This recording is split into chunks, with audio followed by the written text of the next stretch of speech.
Welcome back, students.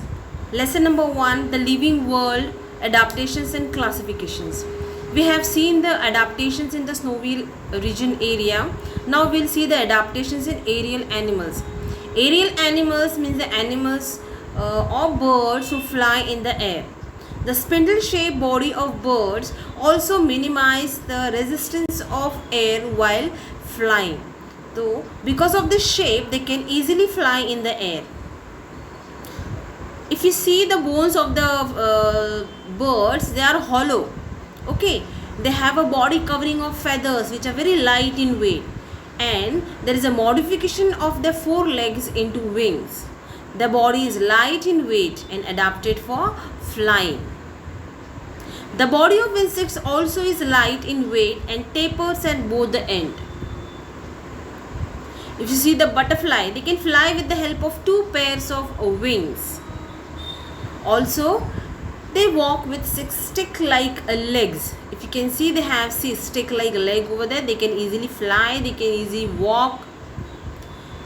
Bats can fly with the help of patagium. A thin fold of the meaning of patagium is a thin fold of skin between the forelegs and hind legs. You can see the black color over there, structure over there between the two legs, between the hind legs and the forelegs. Okay, that part is called as a patagium, and it helps them to fly. Then adaptations in reptiles. Observe from a distance how snakes and earthworm creep. Which organs do they use for creeping? Are there any special changes for their purpose? You must have seen the earthworm or the snake, right? They do not have legs, but still they can creep on the land. Creep means to move on the land. That is called as creeping. Animals like house lizard, garden lizard, crocodiles use their muscles for creeping. The house lizards and monitor lizards have clawed toes and thin sole, which help them to move easily. Whereas snakes have a scaly skin.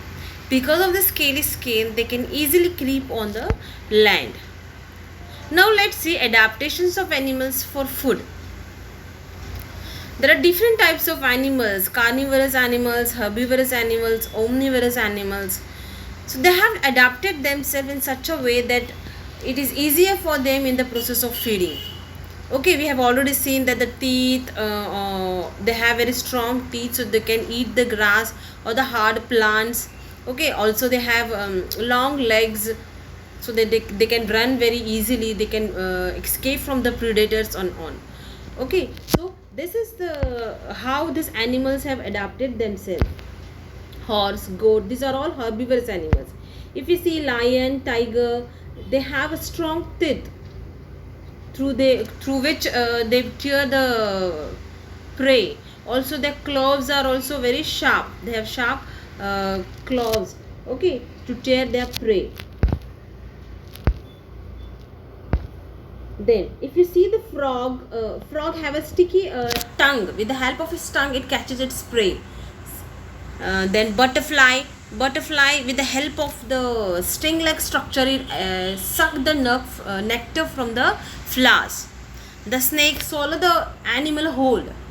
The bird, if you see it, with the help of its beak, pick up the drain. Now adaptation for blending with the surroundings.